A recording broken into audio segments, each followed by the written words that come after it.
잘 아시는 성경인데요.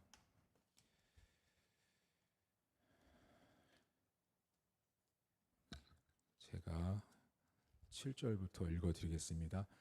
그 주간의 첫날에 우리가 떡을 떼려 하여 모였더니 바울이 이튿날 떠나고자 하여 그들에게 강론할세 말을 밤중까지 계속하매 우리가 모인 윗다락에 등불을 많이 켰는데 유두고라 하는 청년이 창에 걸터 앉아 있다가 깊이 졸더니 바울이 강론하기를 더 오래 하매 졸음을 이기지 못하여 3층에서 떨어지거늘 일으켜 보니 죽었는지라.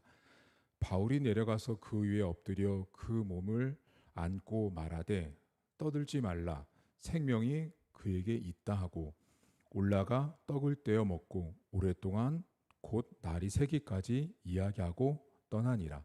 사람들이 살아난 청년을 데리고 가서 적지 않게 위로를 받았더라. 아멘. 여러분 성경책에는 예수님을 표현하는 그런 단어들이 있습니다. 여러분들이 생각할 때 하나님 혹은 예수님을 지칭할 때 예를 들면 목자 또는 반석, 방패 이런 표현들 아마 기억을 하실 거예요. 그런 표현들이 하나님을 뜻하고 예수님을 뜻하는 표현들로 사용이 됩니다. 요한복음 6장에 보면 이런 표현이 나오죠. 나는 생명의 떡이다. 요한복음에 예수님께서 직접 자신을 표현하기를 나는 생명의 떡이다라고 표현을 이렇게 하셨어요. 성경에 특별히 요한복음 안에서 예수님 자신이 자신을 떡이라고 표현을 직접 이렇게 하신 경우도 있지만 직접적이지 않지만 성경 안에 이것이 지금 성경 저자를 통해서 예수님을 드러내려고 한다라는 게 보여지는 본문이 있습니다. 그것이 오늘 이제 여러분이 읽은 이 성경 본문인데요. 이 성경은 아주 유명한데 바울이 에베소에서 전도 여행을 하는 중에 좀 문제가 생겼고 그래서 드로아라는 곳까지 이동을 하게 돼요. 그러니까 에베소에서 드로아까지는 거리로 치면 한 140km 정도 되는 거리예요. 날짜로 치면 한 5일, 6일을 가야 되는 거죠. 그런데 거기까지 이제 가는 이제 여행 과정에 어떤 일이 있었냐면 지금 오늘 이 성경이 언뜻 보면 사실은 바울의 선교 여행 가운데 사실 안 들어가도 되는 이야기예요. 근데 이 사도행전을 기록한 누가라는 사람이 이 이야기를 이 바울의 이 선교 여행 가운데 포함을 시켰어요. 자, 그럼 거기엔 되게 많은 의도가 있고 의미가 담겨져 있는데요. 여기 본문에 유두고라는 청년이 나오거든요. 유두고라는 청년은 지금으로 나이로 치면 8살에서 14살까지 추정합니다. 정확한 나이는 모르고 8살에서 14살 정도까지 추정하니까 초등학생에서 중학생 그 사이였을 거라고 생각을 이렇게 하고 있습니다. 자, 근데 이 친구가 죽어요. 이 친구가 죽는 이야기가 오늘 성경에 등장을 하는데 이게 좀 우리가 볼 때는 너무 황당한 이야기가 오늘 성경에 사실 기록되어 있어요. 오늘 성경에 보면 이 청년이 어디 있냐면 창에 앉아 있거든요. 그런데 그 전에 8절 보세요. 자, 유두고라는 청년이 창에 걸터 앉아 있죠. 자, 창에 걸터 앉아 있는데 8절 보세요. 우리가 모인 윗다락에 등불을 많이 켰대요. 이게 그냥 목사님 등불 킨 거 아니에요 라고 하는데, 자, 여러분 생각해 보세요. 자, 윗다락인데 이 사람이 떨어진 거 이제 앞으로 너무 잘 아는 내용이니까 3층에서 떨어졌다고 나와요, 성경에. 그러니까 윗다락이 3층 높이 있는 것에서 떨어진 거예요. 그러니까 결코 낮은 높이는 아니에요. 어쨌든 떨어졌는데 이 친구가 떨어지는 그 윗다락을 표현할 때 등불을 많이 켰다고 성경에 나오거든요. 자, 이제 오늘 이제 여러분과 같이 이 이야기를 풀어나가는 출발인데, 자, 등불을 키면 켰지 왜 많이 켰어요? 이 성경을 볼 때 그런 궁금증이 생겨나셔야 돼요. 자, 등불을 켰어요. 등불을 켰는데 많이 켰대요. 그럼 이유가 있겠죠. 왜 많이 켰을까요? 여기 있는 등불은 지금 우리가 우리 교회처럼 이렇게 여러분 집에 있는 것처럼 이렇게 빛이 막 환한 그런 조명이 아니고요. 램프 안에 이렇게 초가 들어 있을 법한 그런 그 램프 등불로 생각을 하시면 되세요. 그러니까 이제 약한 불빛이죠. 근데 그 약한 불빛을 많이 킨 거예요. 왜 많이 켰을까요?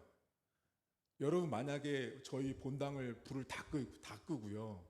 다 끄면 깜깜한데 제가 여기다가 촛불을 켜면 이쪽만 환하겠죠. 그럼 이쪽에 있는 사람만, 요 근처에 있는 사람은 이렇게 보이겠죠. 저 뒤에 있는 사모님이나 집사님은 안 보이겠고 전사님도 안 보일 거 같잖아요. 그럼 어떻게 해요? 저쪽 뒤에 있는 분까지 얼굴을 다 알아보려면 여기도 켜고 저기도 켜고 여기도 켜고 다 켜서 많이 켜야겠죠. 다시 말하면 지금 이 성경의 내용에 나온 이 장소가 넓었고 어두운 공간이었다라는 걸 알 수 있어요. 넓었고 어두웠고 사람이 많았을 거로 추정이 돼요. 왜냐하면 여기 보시면 성경에 우리라는 복수가 계속 등장하거든요. 우리라는 이야기는 많은 사람들을 지칭하는 표현이거든요. 대표적으로. 그러니까 많은 사람들이 모였고 공간은 넓은데 불빛은 작으니까 이 등불을 켰어요. 많이. 근데 흥미로운 사실은 뭐냐면 여기 등불이라는 말이 아주 재미있는 말인데요. 등불이라는 여기 쓰인 이 헬라어 단어가 람파스라는 말이에요. 람파스. 람파스라는 말은 뭐냐면요. 비추다, 어둠을 몰아내다 그런 뜻이에요.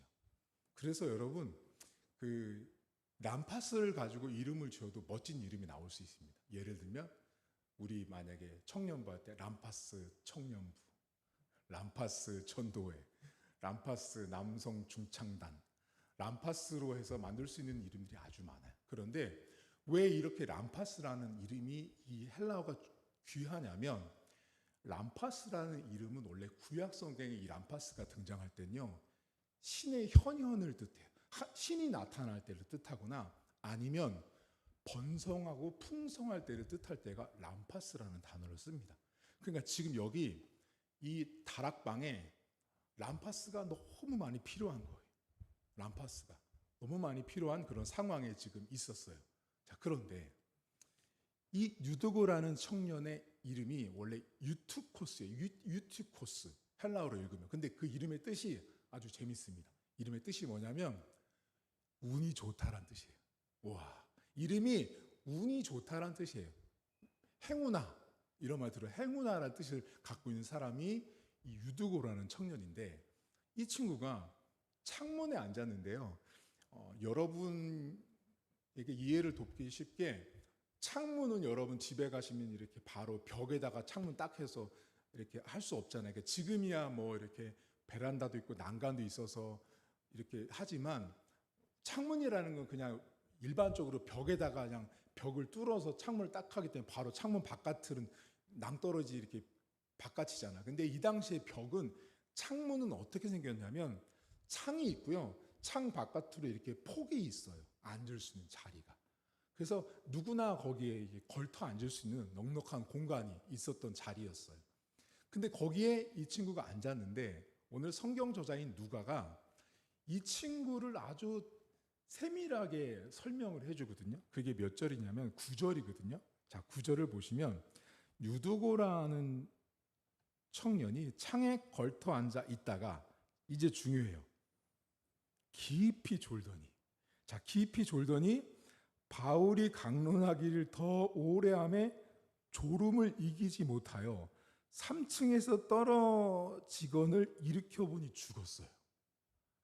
이 사람 지금 여기 보니까 이 누가라는 사람이 유드고가 죽게 된 배경을 되게 아주 세세하게 기록을 해놨는데 그것이 뭐냐면 졸았어요. 존 것도 그냥 존 게 아니고 깊이 졸았어요. 여러분 졸아본 적 있으시죠? 제가 이렇게 설교하다 보면요 깜짝깜짝 놀라는 분들 되게 많거든요. 자기가 졸다가 머리가 뒤로 넘어가서 깜짝 놀라가지고 벌떡 깨는 분들 많아요. 강단에서 있으면 이렇게 보이는 분들이 있거든요. 그러니까 이 사람은 지금 깊이 졸았어요. 깊이 졸아서 떨어지는 것도 모르고 떨어진 거예요. 이 사람 떨어진 것도 모르고 그 정도로 깊이 졸았는데 누가가 이 사람이 깊이 조는 걸 말하면서 그 이유를 말해요. 그게 뭐냐면 바울이 설교가 길어졌대요. 자, 여러분에게 한번 여쭤볼게요. 여러분은 설교가 긴 게 좋아요? 짧은 게 좋아요? 제가 이렇게 보면요, 설교 길게 하는 거 안 좋아해요. 설교 길게 하는 거 안 좋아하더라고요. 시대가 더 그래서 그런지 모르겠지만 설교 긴 걸 별로 안 좋아해요. 그러니까 지금 여기는 이 시대는 뭐 정말 성령의 놀라운 역사였겠죠. 이 바울이 강론이 설교가 길어지니까 이제 졸린 거죠. 여러분들 집중력이라는 게 한계가 있어요. 아무리 막 해도 보통 여러분 그런 경우 있지 않으세요? 혹시 뭐 부흥회나 기도원 같은 데 가면 막 오시는 강사 목사님들이 막 2시간씩 설교하시는 분들 있죠. 그분들은 워낙 했던 것들이 많아서 반복해야 하는 거지만 사실은 그렇게 안 되거든요. 근데 지금 바울이 설교가 길어졌어요. 그래서 여러분 제가 강단에서 설교할 때요, 여러분들의 눈동자를 보면 알거든요. 아, 지금 길어지고 있구나. 지금 졸리구나. 지금 저분 지금 뒤로 넘어가시겠구나가 다 보이거든요. 근데 지금 이 사람은 지금 바울의 강론, 설교 시간이 길어짐으로 인해서 졸았어요. 그리고 떨어졌어요. 자, 그런 다음에 떨어졌는데 10절 보세요. 바울이 내려가죠. 내려가서 그 위에 엎드려 그 몸을 안고 말하되 떠들지 말라. 생명이 그에게 있다라고 말합니다. 갔더니 이 사람이 죽지 않은 거죠. 살아있는 거죠. 바울이 그렇게 해서 여기 보면 여러분 그 위에 엎드려 그 몸을 안고라는 부분은 마치 뭐와 비슷한 거냐면 이렇게 죽은 사람을 안고 그 몸과 한 몸이 되어서 기도하는 장면 또는 이렇게 안수하는 장면 이렇게 생각을 하시면 될 것 같아요. 어떻게 했는지 모르지만 성경의 표현은 그 위에 엎드려 그 몸을 안고 말했어요. 네, 지금 바울이 그렇게 하고 있는데 떠들지 마라. 생명이 있다라고 말합니다. 자, 그리고 나서 11절 보세요. 올라가 떡을 떼어 먹고 오랫동안 곧 날이 새기까지 이야기하고 떠나요. 자, 여러분 이게 지금 이 성경을 잘 보시면 무슨 일이 벌어졌냐면 설교를 듣는데요. 설교를 듣다가 사람이 죽은 거예요. 설교를 듣다가 사람이 죽었으면 큰 일이에요, 작은 일이에요? 엄청나게 큰 일이잖아요. 그러면 이게 뉴스거리예요. 뉴스거리예요. 근데 이 성경 저자 누가는 이 유두고라는 청년이 죽었다가 살아난 것에는 크게 관심이 없어요. 잘 보시면 여러분 잘 어디 보시냐면 10절을 보시면 떠들지 말라 하고 그에게 있다 하고 올라가죠. 이게요 그냥 올라간 거예요. 말 그대로 여기 뭐가 있는 게 아니에요. 그냥 살았어. 떠들지 마. 하나님 살린 거예요. 죽었던 사람을 살려낸 거예요. 그리고 바울이 어떻게 그냥 올라가요. 올라갔는데 성경이 그 다음 표현이 중요하거든요. 11절 올라가서 떡을 떼죠. 자, 그럼 11절 떡을 떼는 장면을 손가락으로 해놓으시고요. 어디 보시냐면 7절 보세요. 이 유두고 사건의 7절. 그 주간의 첫날, 이거 주일날이거든요. 주일날 우리가 떡을 떼려 하여 모였죠. 그러니까 지금 이게 주일날 떡을 떼면서 설교하고 있는 상황인 거예요. 쉬운 말로 하면. 자, 그런데 7절에도 떡을 떼는 장면이 나오고요. 이 이야기 맨 마지막에도 떡을 떼는 장면이 나와요. 그리고 그 사이에 뭐가 있냐면 유두고라고 하는 운 좋은 청년이 죽었다가 살아나요. 근데 누가는 이 성경저자 누가는 떠들지 마, 살았어 하고 다시 올라가서 뭐 하냐면 떡을 떼고 여기 보세요. 또 공통점이 있는데 뭐냐면 11절 날이 새기까지 이야기하죠. 자, 날이 새요? 근데 저 앞에 보세요. 다시 7절 그 주간 첫날 우리가 떡을 떼려 하여 모였더니 바울이 이튿날 떠나고자 하여 그들에게 강론하세. 말을 언제까지 해요? 밤중까지 해요.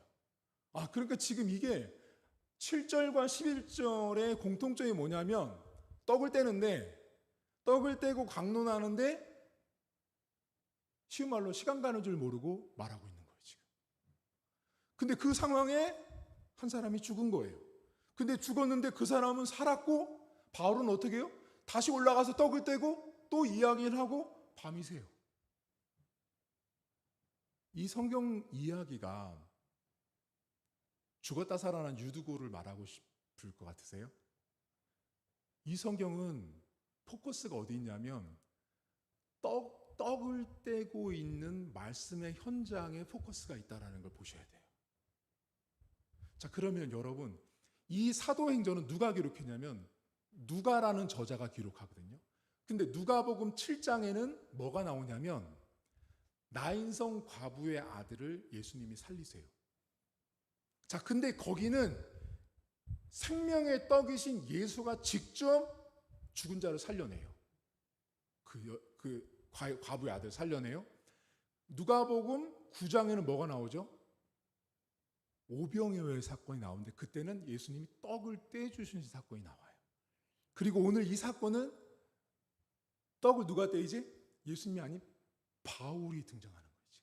그러니까 지금 이 누가라는 성경 저자는요, 지금 제가 설명드린 이 지금 누가복음 7장에 나인성 과부의 아들을 살리신 이 사건과 지금 이 유두고의 사건을 잘 보시면 의도하고 계획하고 준비한 사건이 전혀 아니에요. 이 사건은 예수님이 그냥 성에 가까이 갔을 때, 나인성 가까이 갔을 때 나오는 장례 행렬을 보고 가서 그냥 예수님이 생명의 떡이신 예수님이 그 아들을 살린 거예요. 지금 이 설교 듣다가 죽는 유두고 사건도 하나도 계획된 일이 아니에요. 근데 이 사건 속에 떡을 떼고 있었고 그 떡을 떼는 사도 바울을 통하여 하나님께서 역사를 하세요. 자, 그러면 여러분, 이 성경저자 누가는 우리에게 어떤 이야기를 하고 싶냐면 예수 그리스도를 기념하고 있는 그 자리, 그리고 말씀이 강론되는 그 자리 안에 죽음이라는 상황이 발생됐을 때 그 죽음이 생명으로 바뀔 수 있는 자리가 곧 말씀의 자리, 강론의 자리, 떡을 떼는 자리, 예수님을 기념하는 자리라는 거예요.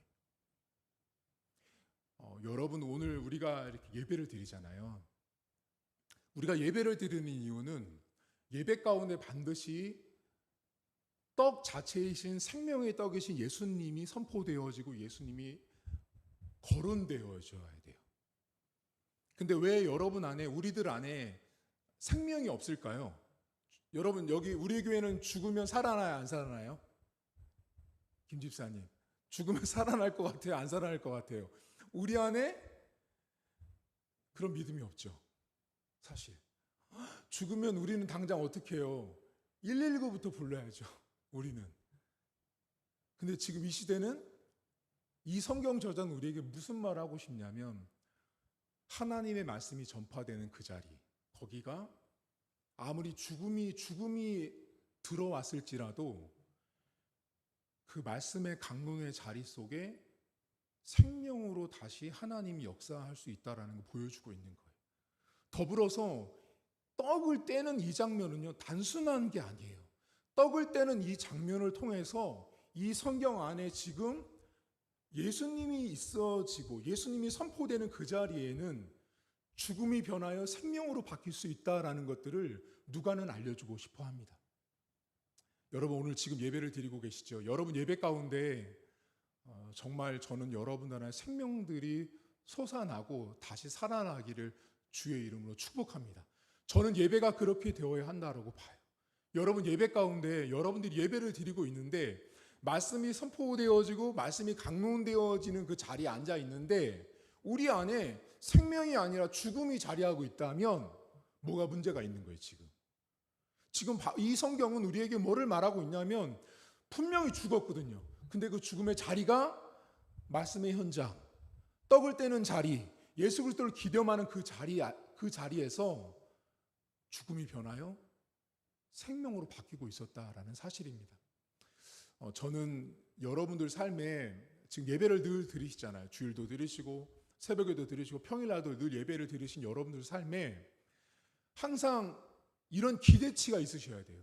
아, 그렇지. 예배 현장은, 말씀의 자리는 죽음이 바뀌어서 생명으로 변할 수 있는 자리라는 사실. 여러분, 이게 믿어지고 이것을 선포하고 선언하고 나갈 수 있어야 됩니다. 그것이 교회고 그것이 신자고 성도인 것입니다. 그러면 교회는 뭐가 제일 중요해요? 여러분, 교회에서 제가 우리 성도님들한테 끊임없이 늘 강조하는 게 뭐냐면, 저는요, 제가 계속 반복하잖아요. 저는 다른 거 안 해요. 저는 프로그램도 행사도 제자훈련도 이런 거 전혀 관심이 없는 사람이에요. 오직 말씀이 역사합니다. 지금 여러분이 볼 때, 목사님 진짜 말씀이 역사하는 거 맞아요? 네, 맞아요. 언제요? 곧이요. 하나님 말씀은요, 여러분, 뿌려지는 것입니다. 하나님 말씀이 뿌려지면 반드시 그 뿌려진 말씀이 자라고 자라서 나무가 되고 거기에 새들이 깃들게 되어 있습니다. 여러분, 저희 교회는 다른 것을 강조하면 안 돼요. 말씀을 강조해야 돼요. 오로지 말씀. 여러분들 삶에도 오로지 말씀이에요. 다른 것이 아닌 오로지 말씀으로 내가 먼저 변화받아야 돼요. 여러분, 말씀 가운데 내가 말씀에 대한 체험이 있으셔야 돼요. 저는 어떤 체험이 있냐면, 말씀을 공부할 때 말씀이 막 둥둥 떠다니는 체험 혹시 아세요? 이거는 저 말고도요, 다른 목회자들이 많이 경험하는 체험이거든요. 성경을 읽는데요, 말씀이 막 살아서 막 둥둥 떠다니는 때가 있어요. 그러면 어느 정도냐면, 성경을 읽을 때요, 1시간, 2시간씩 읽어도 지겹지 않은 거. 여러분, 예수 믿고 처음에 성령 받잖아요. 그럼 제일 먼저 나타나는 증상이 뭔지 아세요? 성경을 읽는다니까요. 그 신기한 거예요. 성령 받고 예수 만나잖아요. 그러면 첫 번째 나타나는 증상이 뭐냐면 성경을 읽게 돼 있어요. 성경 무조건요. 성경부터 찾게 되어 있어요. 사람은요, 무조건. 제가 저희 신대원에 가잖아요. 신학생들 거의 10명 중에 8, 9은요 예수 딱 만나잖아요. 예수 만나자마자 한 일이 뭐냐 간증을 하면요, 대부분 다 90% 이상이 성경 읽은 거예요. 성경. 근데 그 성경을 읽는데 다 표현이 뭐냐면 너무 달콤한 거죠. 이걸 아셔야 되는데 이걸 여러분, 이게 느껴져야 돼요. 성경을 달콤하게 읽었던 경험이 없다면요, 내가 정말 예수 만났는지 안 만났는지 물어봐야 돼요. 예수를 정확히 체험하잖아요. 예수를 딱 십자가를 만나고 성령 체험하면 반드시 나타난 첫 번째 first one within the Bible이에요. 성경을 반드시 읽게 되어 있어요. 너무 신기해요, 그게. 저도 그랬어요. 앉아가지고, 그러니까 성경만 붙들고 있는 거예요, 여러분. 하루 종일. 다른 거 안 해요. 근데 대부분 목회자들이요, 이 동일한 체험들이 있는 거예요. 여러분, 우리 교회가 저는 되게 소망하고 꿈꾸는 게 뭐냐면요, 저희 교회 성도들이 그냥 아무것도 안 해도요, 주일날 와서 설교 한번 듣고 인생 살아가도 되는 교회. 주일날 와서 오로지 말씀만 듣는 교회. 저는 개인적으로요, 지금 현재 우리 교회 예배 스타일을 완전 100%, 1000%, 10,000%에 만족합니다. 왜 만족하는지 아세요? 자, 보세요. 지금 아무것도 없으니까요, 제가 반주를 잘하는지, 제 싱어가 노래를 잘하는지, 방송팀이 잘하는지가 하나도 안 보이는 거예요, 여러분. 뭐만 보여요? 말씀만 보이는 거예요, 지금요. 그러니까 저는 그게 너무 좋은 거예요, 지금. 여러분, 대형교회 가잖아요. 저 뒷자리에 앉아가지고 막 찬양대 막 200명씩 앉아가지고 찬양하거든요. 와, 그럼 화음이 막 울려가지고 대단해요. 그럼 어때요? 거기서 이제 평가하고 있는 거예요, 성도들이. 좋다, 아니다, 이게 다 나오는 거예요. 뭐예요, 그건? 이미요, 예배가 흐트러진 거예요. 그래서 청교도 신학자들이요, 여러분, 그 영국과 미국 그 청교도 신학자들이 처음에 미국이란 나라가 세워졌을 때 거긴요, 말씀만 전했어요. 놀라운 사실이에요. 다른 게 없었다니까요. 우리나라가 초대교회가 처음 생겼을 때 130년 전에 선교사들이 와서 한 일이 뭐냐면 말씀 전한 거예요. 말씀. 딴 거 없었어요, 여러분. 근데 그 말씀을 전했는데 장대호 교회에서 회개가 터진 거예요, 그냥. 여러분, 저희 교회는 제가 저는 은퇴할 때까지 요 모양 요대로예요. 왜냐하면 말씀을 체험했기 때문에 그래요. 제가 여러분들 삶에 다시 그때로 돌아가셔야 돼요. 내가 예수 딱 만나가지고 성경책을 붙들어서 첫 번째 내가 예수 만나서 처음에 성경책 막 낡아졌던 성경책이 있어요. 막 몇 독했던 성경책이 있거든요. 그때로 다시 리턴 돌아가야 돼요. 그때부터 다시 시작하셔야 되는 거예요. 신앙의 출발, 신앙의 기본기는요, 말씀이에요. 말씀이 안 되잖아요. 그럼 어떻게 되냐면 사람들이 무너지게 되어 있어요. 상황과 환경과 여건에 따라서 들쭉날쭉 하거든요. 근데 말씀의 뿌리가 깊이 내린 사람도 있잖아요. 그런 사람들은 비바람이 쳐도 그 집이 무너지지 않아요. 근데 말씀으로 세워지지 않은 사람들은 반드시 비바람이 치면 무너져요. 딱 보면 알아요. 여러분, 우리 교회는 말씀 중심 교회. 오늘 이 성경을 보세요. 분명히 유두고라는 청년이 죽었단 말이에요.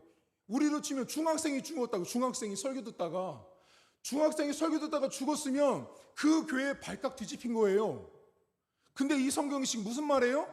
그 죽은 발칵 뒤집힌 이야기를 접어치우고 뭐예요? 강론하고 떡을 떼고 예수를 기념하는 이야기를 하고 있다고요. 놀라운 거예요. 누가는 우리에게 던지는 메시지가 있는 거예요. 교회라는 곳에, 선교라는 곳에, 복음이 확장되는 곳에 그 출발과 기본은 하나님 말씀이 강론되는 곳, 예수를 기념하고 예수를 전파하고 예수님을 고백하는 곳. 사랑하는 성도 여러분, 저는 우리 교회가 밤이 새도록 강론하고 있는 지금 오늘 이 바울의 이 장면이 저는 너무 솔직히 부러워요.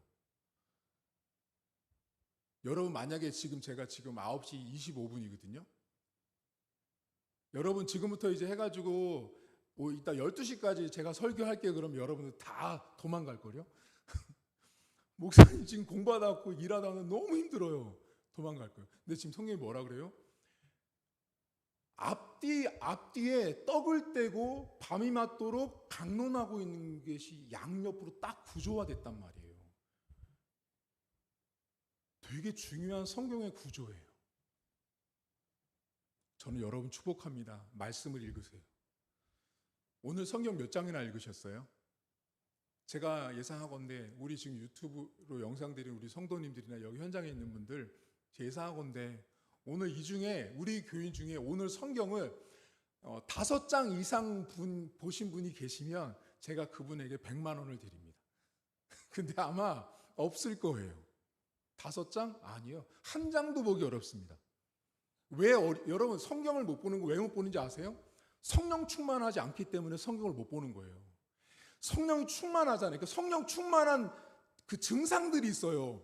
목사님 방언하는 거. 아니요. 성령 충만하면요 무조건 다이렉트로 말씀으로 갈 수밖에 없어요. 그건 기본이에요. 저희 총신대학교 대학이나 총신대학교 신학동원에 가면 다 성령 체험한 신학생들 목회자들은 성령 충만하면 다 뭐하고 사냐면 말씀 끼고 살아요. 말씀 끼고. 오로지 말씀이에요. 딴 거 안 봐요. 세미나 거기 갈 시간 없어요. 프로그램 그거 배울 시간 없어. 왜? 성경 읽어야 되거든요. 그 시간도 없어요, 여러분. 그 정도로 성령 충만한 증거는 말씀이에요. 제가 지금까지 25년 넘게 목회를 했거든요. 20대 때부터 쭉 지금까지 50대까지 했는데 제가 지금까지 수많은 성도들을 봤는데 성령 충만한 사람의 특징 첫 번째 말씀이에요. 저분이 성령 충만한지 안 한지 정확히 알 수 있는 게 뭐냐면 말씀으로만 가요. 말씀으로. 말씀을 계속 읽는 거예요. 그럼 읽다가 뭐 하냐면 그 자리에 앉아가지고 무릎 꿇고 기도해요. 그게 말씀의 힘이에요. 저는 우리 교회 성도님들 모두가 말씀 많이 읽으십시오. 마음으로 말씀 많이 읽고 그 말씀으로 여러분 삶에 내가 성령 충만함을 하나님 앞에 고백하는 저희들의 삶이 될 수 있기를 축복합니다. 더불어서 우리 교회는 오로지 말씀. 죽은 자가 있어도 말씀이 강론되는 곳에는 죽음이 변하여 생명이 될 수 있는 그런 교회, 그런 교회가 될 수 있기를 주의 이름으로 축복합니다. 아멘. 기도하겠습니다. 하나님 아버지, 오늘 유두고라는 청년이 설교를 듣다가 죽었습니다. 그것도 졸다가 죽었습니다. 오늘날로 치면 어른들이 볼 때는 야단 맞아야 될 것 같고 혼나야 될 것 같은데, 성경은 이 사람이 죽은 것은 별로 관심이 없습니다. 생명이 붙어있으니까 떠들지 마라 라고만 말합니다. 그리고 다시 바울은 다시 올라가서 떡을 떼고 또 밤이 늦게까지 하나님 말씀을 전하고 그들과 대화를 합니다. 이 누가는 오늘 우리에게 예수 그리스도를 기념하고 떡을 떼는 자리, 예배의 자리, 말씀이 선포되는 그 자리에는 아무리 죽음이 나타났을지라도 그 죽음이 변하여 생명으로 갈 수 있음을 오늘 성경에서 알려주고 있습니다. 하나님 아버지, 우리가 예수 믿었을 때로 돌아가길 원합니다. 나는 과연 예수 믿었을 때 대부분의 신학생들과 목사님들이 경험했던, 그리고 대부분의 권사님들이, 대부분의 장로들이 경험했던 예수를 처음 만났을 때 회개가 끝난 다음에 나타났던 그 다음 스텝이 성경을 읽는 거였습니다. 하나님, 내가 언제 성경을 하루에 30분씩 1시간씩 10장씩 읽었던 그때가 언제인지를 내가 다시 한번 돌아보길 원합니다. 하나님, 내가 말씀을 읽지 않는 자인데, 내가 묵상을 하지 않는 자인데 어찌 감히 하나님 아버지 앞에 내가 성령 충만한 자요, 내가 예수 믿은 자라고 말을 하겠습니까? 예수님은 말씀인 것입니다. 말씀이 육신이 되어 이 땅에 오신 예수님은 말씀이었습니다. 말씀을 안 읽는데 어찌 예수님을 믿는다고 하겠습니까? 하나님 아버지, 기독교는 말씀의 종교입니다. 오늘 한국교회가 말씀이 아닌 너무나 부수적인 것에, 예배 시간에 정말 많은 것들이 정말 쇼를 하고 있습니다. 사람을 드러내고 사람을 증거하며 사람의 달란트와 은사를 자랑하기 위해 바쁜 한국교회 예배 시간이 되었습니다. 더 좋은 능력 있는 지휘자를 모시고 반주자를 모시고 더 좋은 솔리트를 모셔서 수많은 회중들에게 감동을 주는 어처구니가 없는 교회가 되어가고 있습니다. 하나님, 교회 안에 말씀은 제대로 선포되지 않으면서 전형투한 곳에 집중하고 그곳에서 하나님의 은혜를 구하는 어리석은 자들이 있습니다. 말씀이 곧 예수님이고 예수님이 하나님이신데 어디 감히 다른 데서 하나님을 찾겠습니까? 하나님 아버지, 우리 교회가 말씀으로 충만한 교회가 되어지길 원합니다. 하나님, 우리 교회가 다른 것에 집중하는 것이 아니라 하나님 말씀을 묵상하고 읽는데 전념하는 교회가 될 수 있도록 하나님 도와주시길 원합니다. 우리가 그 어떤 세미나를 안 해도, 그 어떤 제자 훈련을 하지 않아도 우리 교회가 말씀을 귀하게 여기는 자는, 말씀에 주의하는 자는 좋은 것을 얻는다고 하셨는데, 우리 교회가 그렇게 말씀을 귀히 여기는 교회가 되어서 그 어떤 영혼이라도 품어내는 복된 교회로 하나님께서 축복해 주시옵소서. 이 시간 주님, 성도들 남아서 기도합니다. 말씀을 잡고 기도하게 하시고, 죽은 유두고가 문제가 아니라 말씀이 선포되는 곳, 예수가 증거되는 곳, 떡이 떼어지는 그곳에 아무리 죽음이 들어와도 생명으로 바뀌는 역사를 우리 교회와 성도들에게 허락해 주옵소서. 이제는 우리 주님 예수 그리스도의 은혜와 하나님 아버지의 살아계심과 성령의 위로부터 충만하심의 역사가, 예수님은 말씀인데 말씀이신 예수님을, 예수님이신 하나님, 말씀이신 하나님을 믿는다고 하면서 우리 안에 하나님 얼마나 그 하나님 말씀에 대한 귀함을 모르고 살아가고 있는지 다시 한번 깨닫고 그 하나님의 말씀 앞에 달려가기로 다짐한 우리 온 성도들 머리머리 위에 이제부터 영원토록 함께 있을지어다. 아멘.